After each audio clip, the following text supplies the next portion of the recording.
அனைவருக்கும் வணக்கம். என்னோட பேர் ஸ்டீஃபன். கரண்ட் அஃபேர்ஸ் நடப்பு நிகழ்வுகள் கிளாஸ் எடுத்துகிட்டு இருக்கேங்க. சரிங்களா? இப்போது டிஎன்பிஎஸ்சி எக்ஸாம் வருமா வராதா, நடக்குமா நடக்காதா, என்ன பண்ண போகிறாங்க, அந்த ஆராய்ச்சியெல்லாம் வேணாம். First of all happy corona holidays. என்னடாதுன்னு பார்க்குறீங்களா? ஒன்றும் இல்லைங்க, ஒரு 6 மாதம் எடுத்துக்கலாமே.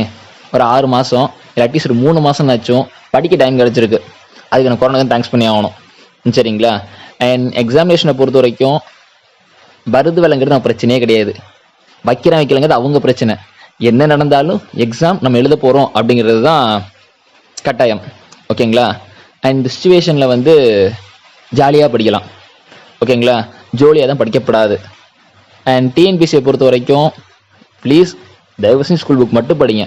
இதை படிக்கலாமா, அதை படிக்கலாமா, இது பெஸ்ட்டா, அது பெஸ்ட்டா, அதெல்லாம் வேணாங்க. இந்த மேண்டேட்ரி ஃபர்ஸ்ட் ஆஃப் ஆல் நம்ம படிக்க வேண்டியது கண்டிப்பாக சமச்சீர் கல்வி தான். அது 6லேருந்து 12 எல்லா புக்கும் முடிஞ்ச அளவு படிச்சிருங்க. அண்ட் படிக்கிறப்ப சப்ஜெக்டுக்கெல்லாம் படிக்காதீங்க, செம்ம போர் அடிக்கும். சரிங்களா? ஜஸ்ட்டு ஒரு கதை புக் மாதிரி படிங்க. சரிங்களா? ஸோ கதை புக் மாதிரி படிங்க. என்னடா கொடுத்துருக்காங்க ஜஸ்ட் தெரிஞ்சுக்கலான்னு பாருங்கள். அப்புறம் தான் நீங்கள் ரிவிஷன் பண்ணுறது, டெஸ்ட் எழுதி பார்க்குறதெல்லாம். அண்ட் டிஎன்பிசியை பொறுத்த வரைக்கும் 2 புக் படித்தா போதும். 2 சப்ஜெக்ட் படித்தா போதும். அதனால் 2 சப்ஜெக்ட்னா ஒன்றும் இல்லைங்க, ஒன்று சயின்ஸு, இன்னொன்று சோஷியல் சயின்ஸு, அறிவியல், சமூக அறிவியல். இந்த அறிவியலில் கொடுத்துருப்பாங்க இயற்பியல், வேதியியல், தாவரவியல், விலங்கியல் அப்படின்னு. அந்த பக்கம் சோஷியல் சயின்ஸில் பார்த்தீங்கன்னா ஹிஸ்ட்ரி, சிவிக்ஸு, அப்புறம் ஜியாகிரஃபி, எக்கனாமிக்ஸ் அப்படின்னு மொத்தமே 2 மேஜர் டாப்பிக்கில் 8 சப்ஜெக்ட்ஸ் இருக்குது. ஓகேங்களா? இப்படி பார்த்துட்டா புக்கு வந்து மொக்கையாக இருக்கும். ஓகேங்களா? ஆனால் எல்லாம் தனித்தனியாக காமிச்சு பெருசாக சொல்லி நம்மளே இப்போ தான் படிக்க உட்காருவோம், அதை அப்படியே டிமோட்டிவேட் பண்ணிடுவானுங்க. சரிங்களா? ஸோ மொக்கையாக படிக்க வேண்டியது இந்த 2 புக்கு தான். இதை ஞாபகம் வச்சுக்கோங்க. இதெல்லாம் 6ல் இருந்தாலும் சரி, 10ல் இருந்தாலும் சரி, டைம் பாஸாக படிக்கணுங்க. அண்ட் உங்களுக்கு தெரியும், நியூ பேட்டர்னில் வந்து 200 கொஸ்டின்ஸ் இருக்கும். 25 வந்து டிஃபால்ட்டாக மேக்ஸு. 50 இருந்துச்சு குரூப் 1க்கு அப்படின்னாங்க. அதெல்லாம் வேணாங்க, இப்போ அவனே சொல்லிட்டான் 25 கொஸ்டின் அப்படின்னு. அண்ட் மேக்ஸை பொறுத்த வரைக்கும் அண்ட் மிஸ்டர் சத்யராஜ் சார் அவர் கிளாஸ் போதுங்க. ஓகேங்களா? இந்த சென்ஸ் எல்லா மாடல்ஸும் சார் கவர் பண்ணியிருப்பாங்க. ஓகேங்களா? ஸோ அந்த பாயிண்ட் ஆஃப் வியூவில் மேக்ஸ் கொஞ்சம் ப்ராக்டிஸ் பண்ணிக்கேன். அண்ட் அகெயின் பேசிக்ஸ் எல்லாம் ப்ளீஸ் ரெஃபர் ஸ்கூல் புக்ஸ். 6லேருந்து 10 மறுபடியும் மேக்ஸ் படிக்கணுமா அப்படின்னு கேட்டால் எல்லாம் படிக்க தேவையில்லை. உங்கள் சிலபஸில் கொடுத்துருப்பானுங்க. தனி வட்டி, கூட்டு வட்டி, லாப நஷ்ட கணக்கு. ஓகேங்களா? அப்புறம் இந்த ரேஷியோ ப்ரொபகேஷன், இந்த மாதிரி சம்ஸ்லாம் மாடல் இருக்குன்னா அதை நல்லா பார்த்துக்கேன். அளவீடுகள், மெஷர்மெண்ட்ஸ்லாம் கொடுத்துருப்பானுங்க. அந்த ஏரியா போதும். இதில் உங்கள் சார் கொஞ்சம் நல்லா நடத்தியிருக்காங்க, அதை நீங்கள் ஃபாலோ பண்ணிக்கேன் ஃபார் திஸ் மேக்ஸ். அண்ட் சயின்ஸை பொறுத்த வரைக்கும் ஆப்வியஸ்லி சாரோட physics class is fine. And என்னை பொறுத்தவரையிலும் தயவு செஞ்சு ஃபஸ்ட்டு ஸ்கூல் புக்கில் படிங்க. ஓகேங்களா? அண்ட் எந்த வெப்சைட்ஸுமே எந்த கிளாஸுமே ப்ளீஸ் யூஸஸ் ரெஃபரன்ஸ். ஓகேங்களா? இப்போ இந்த சார் கிளாஸ் இருக்கிறாங்க அப்படிங்கிறப்ப இந்த சாரோட எக்ஸ்பீரியன்ஸ் தான் உங்களுக்கு தேவை. அது முதல்ல புரிஞ்சுக்கேன். நான் ஒரு சப்ஜெக்ட் படிக்க போகிறேன் அப்படின்னு வச்சுக்கலேன், நான் வெப்சைட் பார்ப்பேன் அப்படின்னா என் ஃபஸ்ட்டு பாயிண்ட் ஆஃப் வியூ எப்படி தான் நான் படித்தா தான் பாஸ் ஆக முடியும். ஓகேவா? இப்போ நான் வெப்சைட் பார்க்குறப்ப ஃபஸ்ட்டு எனக்கு புரிஞ்ச லாங்குவேஜில் இருக்கா, எனக்கு ஈஸியாக சொல்லித்தராங்களா அப்படின்னு தான் பார்ப்பேன். 3வது விஷயம் என்ன பார்ப்பேன்னா, சொல்லித்தரவங்களும் எக்ஸ்பீரியன்ஸ் இருக்கான்னு பார்ப்பேன். ஏன்னா அவங்க எக்ஸ்பீரியன்ஸ் தான் நான் 6 வருஷம் படிக்க வேண்டாம், ஸ்கூலில் படிச்சிருப்பேன் 6லேருந்து 12. ஓகேங்களா? நான் 6 மாதத்தில் படிக்கணும்னு வச்சுக்கலேன், அவங்க அனுபவத்தில் இதெல்லாம் போதும்னு சொல்லி எனக்கு எளிமையாக்கி தருவாங்க. இதை நான் பார்த்துட்டு நான் புக்கை படித்தேன்னா எனக்கு ரொம்ப ஈஸியாக இருக்கும். ஸோ அஸ் அ ஸ்டூடெண்ட்டாக என்னோட மைண்ட் செட் இதுதான். எப்படி தான் நான் படித்தா தான் பாஸ் ஆக முடியும். அண்ட் எனக்கு கைடன்ஸ் அப்படின்னா எனக்கு சொல்லித்தரனுக்கு மேலே அனுபவம் இருக்கலான்னு தான் பார்ப்பேன் நான். அந்த பாயிண்ட் ஆஃப் வியூவில் அந்த எக்ஸ்பீரியன்ஸ் தான் என் அவ்வளோ டைமை குறைச்சி சிம்பிளாக தரப்போகுது. இது தர போதுங்க. சரிங்களா? ஸோ ஒன்று மேக்ஸு, இன்னொன்று சயின்ஸ் அண்ட் சோஷியல் சயின்ஸு. இதிலே வந்து உங்களுக்கு எப்படி இருந்தாலும் 125 கொஸ்டின் கவர் பண்ணுவாங்க, 100 கொஸ்டின் கவர் பண்ணுவானுங்க. சரிங்களா? புதுசாக சேர்த்தது யூனிட் 8 and 9. அண்ட் ரீசெண்டாக வந்து Tamil culture and Tamil Nadu administration. இதுக்கு மார்க்கெட்டில் மெட்டீரியல் ஸ்டார்டிங்கில் இல்லை, இப்போ எக்கச்சக்கமாக இருக்குது. ஓகேங்களா?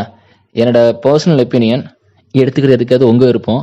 ஃபஸ்ட்டு வந்து குரூப் 2 கிட்ட மாடல் கொஷின் பேப்பர் பாருங்கள். தயவு செஞ்சு கொஞ்சம் பிரிண்ட்டு கூட போட்டு வச்சுக்கேன். ஓகேங்களா? அந்த பாயிண்ட் ஆஃப் வியூவில் நீங்கள் படிக்க ஆரம்பிங்க. ரொம்பலாம் தேவையில்லை, ஃபஸ்ட்டு நீங்கள் அதை தான் படிக்க ஆரம்பிக்கணும். தமிழ் கல்ச்சருக்கு இப்போ யூனிட் 8க்கு வந்து சாரோட கிளாஸஸ் கொஞ்சம் நல்லாவே இருக்குது. இந்த சார் கிளாஸில் என்ன ஸ்பெஷாலிட்டி அப்படின்னு பார்த்தீங்கன்னா, எப்படி இருந்தாலும் நீங்கள் ஸ்கூல் புக் தான் படிக்கணும். சார் வந்து புக்கை எடுத்துகிட்டு இந்த பாயிண்ட்ஸ்லாம் படித்தா போதுன்னு கரெக்டாக சொல்கிறாங்க, அதை பயன்படுத்திக்கங்க. சரிங்களா? தென் மற்றதெல்லாம் நீங்கள் ஃபர்தராக படிக்க ஆரம்பிச்சிருங்க. வேறு என்ன பிரச்சனைனா, கரண்ட் அஃபேர்ஸ் அப்படின்னு ஒரு இம்சியானது ஒன்று இருக்குது. ஓகேங்களா? It's my favourite subject. நல்லா புரிஞ்சுக்குங்க. இதில் சீரியஸாக படிக்க வேணாம். எல்லாம் படிக்கணும்னு சொல்லுவாங்க, நான் கரண்ட் அஃபேர்ஸை படிக்க வேணான்னு தான் சொல்கிறேன். ஓகேங்களா? நீங்கள் கையில் இருக்க அந்த ஸ்கூல் புக் இருக்குல்ல, அதை படித்தாலே 100 கொஷின் கன்ஃபார்ம் வருது. எப்படி பார்த்தாலும் தேடி பார்த்தாலும். ஓகேங்களா? அது நல்லா படிங்க போதும். இதில் அதிகபட்சம் 25 கொஸ்டின் கேட்கலாங்க. ஓகேங்களா? அதிகபட்சம் 20 கொஸ்டின், மினிமம் 10 கொஸ்டின் கேட்பானுங்க. அதுக்காக உங்கள் டைம் வரை வேஸ்ட் பண்ணாதீங்க. ஓகேங்களா? கரண்ட் அஃபேர்ஸ் ஈஸியான சப்ஜெக்ட். நான் தலையிலாத்தான் குதிப்பேன், நிறைய கத்தான் படிப்பேன், அதெல்லாம் வேணாம் பஸ். ஓகேங்களா? படிக்கிறப்ப ஜாலியாக படிக்கணும். அண்ட் கரண்ட் அஃபேர்ஸை நிறையாலாம் படிக்காதீங்கன்னு தான் சொல்கிறேன். சில ஏரியாஸ் எடுத்துக்கலாம். அதுவும் first of all previous question paper எடுத்துக்கங்க. அந்த கொஸ்டின் பேப்பரில் எந்தெந்த ஏரியா கொஸ்டின் கேட்டுங்கன்னு பாருங்கள். இப்போ அதை தான் நான் சொல்ல போகிறேன். சரிங்களா? ஃபார் எக்ஸாம்பிள், டிஎன்பிஎஸ்சி எக்ஸாமினேஷனில் நீங்கள் குரூப் 4 ப்ரிப்பேர் பண்ணாலும் குரூப் 1 ப்ரிப்பேர் பண்ணாலும் ஒரு சில ஏரியாஸ் உங்களுக்கு கான்ஸ்டண்ட்டாக கேட்டுக்கிட்டே இருப்பானுங்க. சரிங்களா? அப்போ நீங்கள் நிறைய படிக்கிறதுக்கு அந்த ஏரியா மட்டும் படிச்சுட்டு போனால் போதும். அந்த ஏரியாஸில் என்னெல்லாம் தெரியுமோ ஃபேக்ட்ஸ் கலெக்ட் பண்ணி ரிவைஸ் பண்ணால் போதும். நான் திரும்பவும் சொல்லிடுறேன், ப்ளீஸ் எது படித்தாலும் ரிவிஷன் பண்ணுங்கள். நீங்கள் ரிவிஷன் பண்ணலைன்னா டிஎன்பிஎஸ்சி பாஸ் பண்ணுறது ரொம்ப கஷ்டம். நான் பாஸ் பண்ண முடியாதுன்னு சொல்லலை. இது எந்தளவுக்கு ரிவிஷன் பண்ணுறீங்களோ அந்தளவுக்கு ஈஸியாக பாஸ் பண்ணுவீங்க. சரிங்களா? ஃபர்ஸ்ட் ஆஃப் ஆல் நான் ஹெட்டிங் சொல்லிடுறேன். Summits and conferences.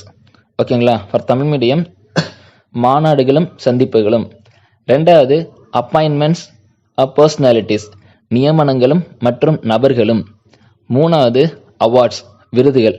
இது 2 மணி பிரிக்கலாங்க. அவார்ட்ஸ் அண்ட் ஹானர்ஸ், விருதுகளும் மரியாதைகள்லாம் வந்து ஸ்போர்ட்ஸ் அவார்ட்ஸ்னு ஒன்று இருக்குது, சினிமா அவார்ட்ஸ் அப்படின்னு ஒன்று இருக்குது.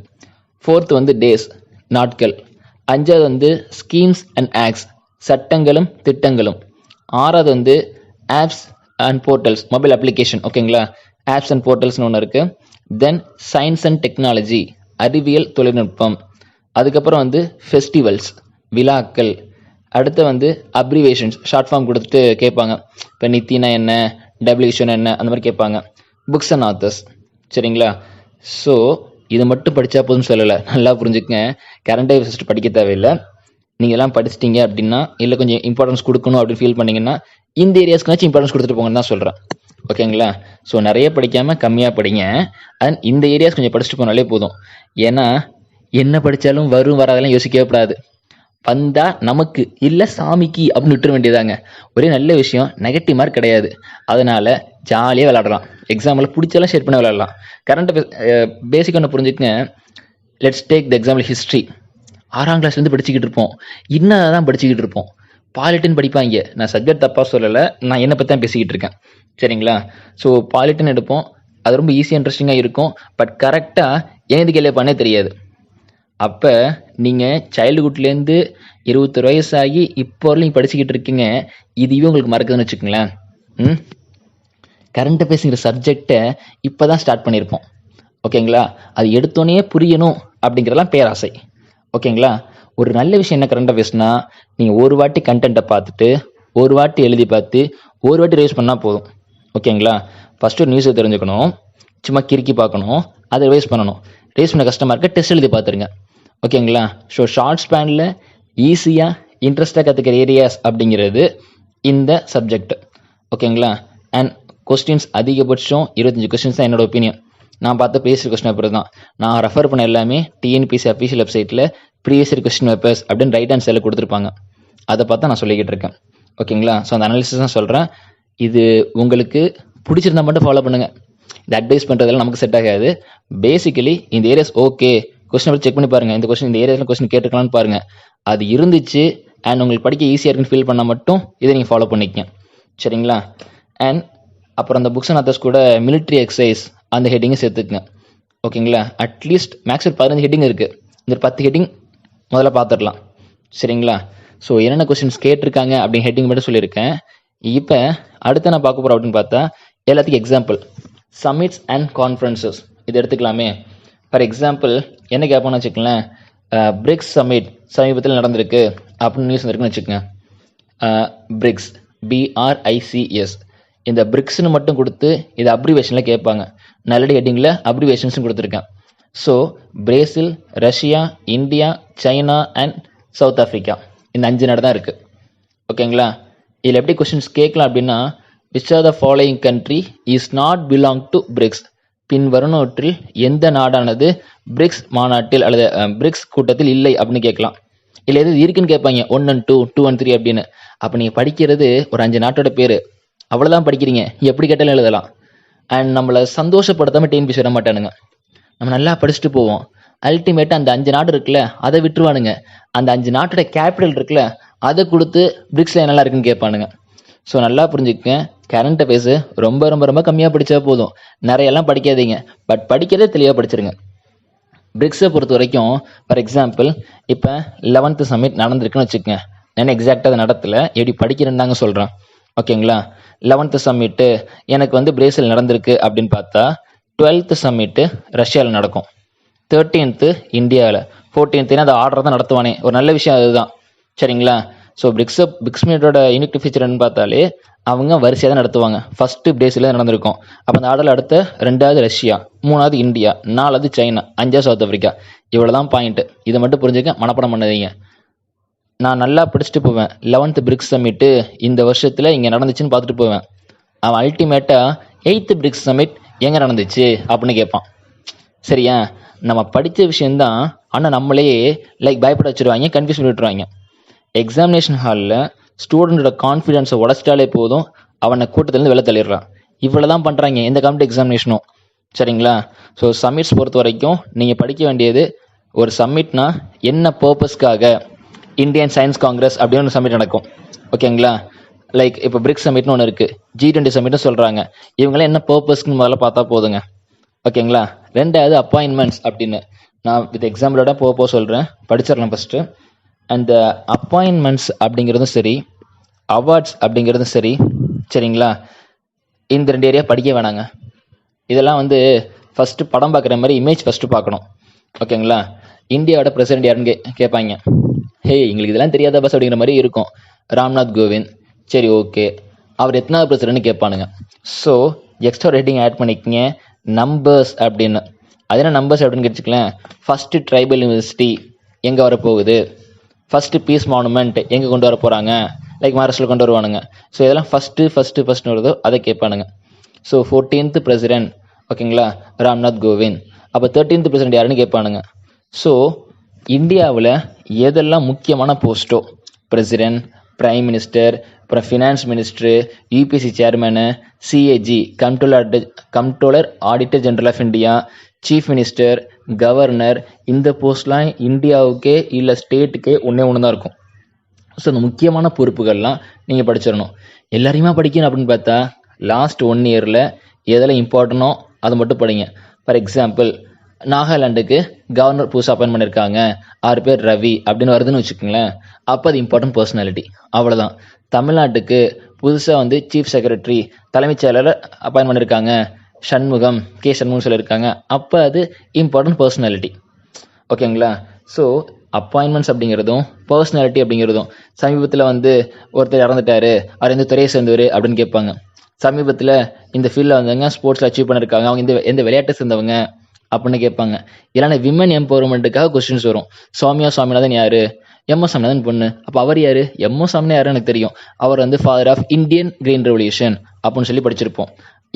அவங்க டாட்டர் சுவாமிநாதன் தான் வந்து WHO ஸ்பெஷல் டைரக்டர் அப்பாயிண்டாக இருப்பாங்க, சரிங்களா? And WHO important. இப்போ ரீசெண்டாக கூட இந்தியாவில் ஒரு மினிஸ்டர் ஹர்ஷ்வர்தன், ஓகேங்களா, என்ன டிபார்ட்மெண்ட் நீங்கள் தான் பார்க்க போகிறீங்க, அவங்க வந்து இப்போ அதுக்கு 1th மெம்பராக ஜாயின் ஆகிருப்பாங்க. இதெல்லாம் நீங்கள் அப்பாயின்மெண்ட்ஸ் பர்சனாலிட்டியில் தான் படிக்கணும், ஓகேங்களா? அண்ட் இதை ஃபஸ்ட்டு படிக்காதீங்க, ஒரு பேரை பார்த்தோன்னே அது ஆனா பொண்ணான்னு முதல்ல தெரியணும் பஸ், முக்கியமான விஷயம் அதுதான். ஓகேங்களா? பேரை பார்த்தோன்னையே அதுவும் ஸ்போர்ட்ஸ் நேம்லாம் பார்க்குறதுக்கு என்னென்னமோ கொடுத்துருப்பாங்க மைண்ட் வைஸு, ஆனா பொண்ணானே எனக்கு தெரியாது, நான் எப்போ அந்த ஃபீல்டு சூஸ் பண்ணுங்கிற மாதிரியே இருக்கும். நல்லா புரிஞ்சுக்கங்க, ஆன்சர் தெரியுதே இல்லையோ, பங்காளி நான் படித்தேன் பட் மறந்துடுச்சு அப்படின்னு வச்சுக்கங்களேன். ஓகே பரவாயில்ல, நான் படித்தது தான் கேட்டிருக்கேன் அப்படிங்கிறதுக்கும் எனக்கு தெரியலங்கிறது டிஃப்ரென்ஸ் இருக்குது. எனக்கு கேள்விக்கு ஆன்சர் தெரில அப்படிங்கிறதுக்கும் என்ன கேட்டிருக்காங்கன்னே தெரியல அப்படின்னு டிஃப்ரென்ஸ் இருக்குது. கேட்டுக்கல ஆன்சர்லாம் பரவாயில்ல, என்ன கேட்டுக்கானே தெரியாமல் இருக்கக்கூடாது. அது என்ன ஆகுன்னா அதோட தாட்ஸ் வந்து மற்ற கொஸ்டினில் நெகட்டிவ் இம்பாக்ட் கிரியேட் ஆகும். சும்மாவே கரண்ட் அஃபேர்ஸ் பிடிக்காது, சரியா? ஒரு 4 பேர் கொடுத்துருப்பாங்க, அந்த பேரை பற்றின முடிவு பண்ணுறாங்க, எங்கேருந்தான் கரண்ட் அஃபேர்ஸ் கேள்வி கேட்குறாங்களோ அப்படின்னு போயிடுவானுங்க. அப்படிலாம் கிடையாது, சரிங்களா? ஸோ ஃபர்ஸ்ட் திங் இமேஜ் பார்க்கணும், ஆனா பொண்ணான்னு பார்க்கணும், ஜெண்டர் தான் ஃபஸ்ட்டு பார்க்கணும். ரெண்டாவது என்ன ஃபீல்டுன்னு பார்க்கணும். மூணாவது எந்த இடம். இப்போ நம்ம ஊரா, நம்ம தாலுக்கா, நம்ம ஜில்லாவா, நம்ம ஸ்டேட்டா, இல்லை நம்ம நாட்டில் உள்ளாங்களா, இல்லை வேறு நாட்டோட தலைவரா, இவ்வளோ பார்த்தா போதும். இது வந்து மனப்பாடம் பண்ணுறது, எழுதுறது அதெல்லாம் வேணாம். சும்மா சேட் பண்ணுற மாதிரி ஜஸ்ட் இதே இமேஜஸ். சரிங்களா? அண்ட் படிக்கிறப்ப மொபைல் யூஸ் பண்ணுற மாதிரியே படிக்கணும். ஏன்னா நமக்கு அது ஃப்ரீக்வெண்ட்டாக இருக்குன்னு வச்சுக்கோங்களேன். அந்த நெக்ஸ்ட் ஒன் அவார்ட்ஸ். ஒருத்தங்க விருது வாங்குறாங்கன்னா எந்த துறையை சேர்ந்தவங்க, ஓகேங்களா, என்ன ஃபீல்டுக்காக வாங்கியிருக்காங்க அப்படின்னு தெரியும். மேரிகாம் அப்படிங்கிறவங்க வந்து ரஸ்லரா பாக்ஸரான்னு கேட்பாங்க. குத்துச்சண்டையா இல்லை மல்யுத்தம்னு கேட்பானுங்க. அவங்க சண்டை போடுவாங்கன்னு தெரியும், என்ன ஃபீல்டுன்னு தெரியாதுன்னு அங்கே உட்காந்து 2 நிமிஷம் யோசிச்சுக்கிட்டு இருப்போம். அப்போ தெரிஞ்ச கொஸ்டினுக்கு கூட ஒரு 2 நிமிஷம் யோசிக்கிறான்னு வச்சுக்கோங்களேன். இந்த மாதிரி நீங்கள் 10 கொஸ்டின் யோசிச்சிங்கன்னா 20 நிமிஷம் காலியாகிடும். ஓகேங்களா? ஸோ நல்லா படிக்கிற ஆஸ்பிரன்ஸ் இந்த தப்பு பண்ணுவாங்க, அதை பண்ணாதீங்க. கிளியர்? ஸ்போர்ட்ஸ் அவார்ட்ஸ் நிறைய கேட்டிருக்காங்க. 2019 நடந்திருக்கும். இதெல்லாம் ஈஸியாக படிக்கணும்னு வச்சுக்கலேன். ஏதாவது இன்டர்நேஷ்னல் சம்மிட்டு இந்தியாவில் நடந்திருக்குன்னா டெஃபினட்டாக இங்கே சம்மிட்ஸில் படித்து தான் ஆகணும். அதேமாரி இந்தியா இதில் மெம்பராக இருந்து அந்த சம்மிட் ஃபாரினில் நடந்திருக்குன்னா அதை நீங்கள் படித்து தான் ஆகணும். சரிங்களா? ஃபார் எக்ஸாம்பிள் வந்து convention on migration species CMS அப்படின்னு சொல்லிட்டு என்விரான்மெண்ட் ரிலேட்டட் சுற்றுச்சூழல் தொடர்பான ஒரு சந்திப்பு, ஒரு மாநாடு வந்து இந்தியாவில் நடந்திருக்கு, குஜராத்தில் நடந்திருக்கும். இந்தியாவில் மெம்பராக இருக்காங்க. அப்போ இன்டர்நேஷ்னல் லெவலில் ஒரு சம்மிட்டு இந்தியாவில் நடந்துருச்சு. அப்போ அந்த சம்மிட்டு 2020 எங்கே நடந்துச்சு அப்படின்னு கேட்பானுங்க. புரியுதுங்களா? இல்லைன்னா WTO இந்தியாவில் மெம்பராக இருக்காங்க. சரிங்களா? இப்போ யுனைடெட் நேஷன் செக்யூரிட்டி கவுன்சிலில் நான் பர்மனன்ட் மெம்பர்ஷிப்பில் இந்தியா வந்து யுனைடெட் நேஷன் UN குரூப்பில் வந்து இந்தியா வந்து நான் பர்மனன்ட் மெம்பர்ஷிப்பு. ஓகேங்களா? இதில் இந்தியா மெம்பராக இருக்காங்க. அப்போ யூஎனோட நெக்ஸ்ட் சமிட் எங்கே நடந்துச்சு அப்படின்னு சொல்லி கேட்பாங்க. ஸோ ரொம்ப குழப்பிக்காதீங்க. சிம்பிளி இமேஜஸ் பார்க்கணும். ஸ்போர்ட்ஸில் அவார்ட்ஸை பொறுத்த வரைக்கும் தாதா சாஹிப் பால்கே அவார்டு, ஓகேங்களா, யார் இவர் அப்படின்னு கேட்பாங்க. அப்புறம் ராஜீவ்காந்தி ஸ்போர்ட்ஸ் அவார்ட்னு சொல்லி ஸ்போர்ட்ஸில் கேட்பாங்க. ஃபர்ஸ்ட் ஆஃப் ஆல் அவார்ட்ஸை பொறுத்த வரைக்கும் எந்த ஃபீல்டுக்கு தராங்க, எந்த பர்சன்ஸ் கொடுத்துருக்காங்க, அவங்க அச்சீவ்மெண்ட் என்ன, இதை பார்த்தா போதுங்க. சரிங்களா? அண்ட் டேஸ் செம்ம கடுப்பாக இருக்கும். மாதத்துக்கு 30 நாள், 12 மாதம், அந்த 365 360 நாள் கொடுத்துருப்பாங்க. எல்லா நாள் தான். அதுவும் இந்த வெப்சைட்லாம் பார்த்தீங்கன்னு வச்சுக்கலேன், எல்லா டேயும் பிடிச்சிருப்பாங்க. என் மைண்டு வயசு எனக்கு என் பிறந்த நாள் தாண்டா தெரியும், அதிகபட்சம் எங்கள் அம்மா அப்பா கல்யாண நாள் தெரியும்டா அப்படிங்கிற மாதிரி தான் இருக்கும். நம்மள்கிட்ட போயிட்டு சும்மா அசத்துற மாதிரி May 31 என்ன அப்படிம்பானுங்க. February 2 என்னன்னு கேட்பான். February 2 எனக்கு தெரிஞ்சாலும் ஒரு டேங்கிற மாதிரியே இருக்கும். சரிங்களா? அப்படிலாம் ஒன்றும் இல்லை, மொக்க விஷயம். டேஸை பொறுத்த வரைக்கும் எல்லாம் படிக்கக்கூடாது. That's a first rule. Days நாட்களை பொறுத்த வரைக்கும் எல்லா டேயும் படிக்கக்கூடாது. எப்பெல்லாம் ஒரு ஆனிவர்சரி, ஹிஸ்டாரிக்கல் ஈவெண்ட்ஸு 50 வருஷம் 100 வருஷம் அப்படி கொண்டாடுறாங்களோ, 2020 இருக்கமா, 100 வருஷத்துக்கு முன்னாடி 1920 நான் கோஆப்ரேஷன் மூமெண்ட். சரிங்களா? இது ரொம்ப முக்கியம். ஏன்னா கொஸ்டினில் சுமார் 100 வருடங்களுக்கு முன்பாக, 200 வருடங்களுக்கு முன்பாகம்பாங்க. நேற்று நடந்தது கேட்டாலே தெரியாது, ஏன்டா படுத்துறீங்க அப்படிங்கிற மாதிரி இருக்கும். ஸோ சிம்பிளி நீங்கள் பண்ண வேண்டியது எதெல்லாம் ஆனிவர்சரிஸ் வருதோ அந்த இயர்ஸ் ஃபஸ்ட்டு படிக்கணுங்க. சரிங்களா? ரெண்டாவது, சிம்பிளி ஒரு இன்ஸ்டிடியூஷன்ஸ் ஆரம்பிச்சு, ஓகேங்களா, ஃபார் எக்ஸாம்பிள் இஸ்ரோ ஆரம்பித்து 50 வருஷம் முடிஞ்சிருச்சு. 1969 ஆரம்பித்தாங்க, 2019 முடிஞ்சு 2020 வந்துட்டோம். இந்த மாதிரி இம்பார்ட்டன்ட் ஏரியாஸ் வேற என்ன சொல்லணும்னு வச்சுக்கலாம். கல்கட்டாவில் போர்ட் துறைமுகம் இருக்குது. சரிங்களா? அதை ஆரம்பித்து 150 வருஷம் ஆகிடுச்சா, 125 வருஷம் ஆகிடுச்சா, 200 வருஷம் ஆகிடுச்சின்னு நம்பரே கேள்வி கேட்பானுங்க. அதை நம்பர்ஸ்னு கொடுத்துருக்கேன். அந்த போர்ட்டு, கல்கட்டா போர்ட்டுக்கு ஷியாம் பிரசாத் முகர்ஜின்னு பேர் மாற்றிருக்காங்க. அதை நீங்கள் பர்சனாலிட்டியில் படிக்கணும். நீங்கள் படிக்கிறது துறைமுகம் மட்டும் தான் படிக்க போகிறீங்க. சரிங்களா?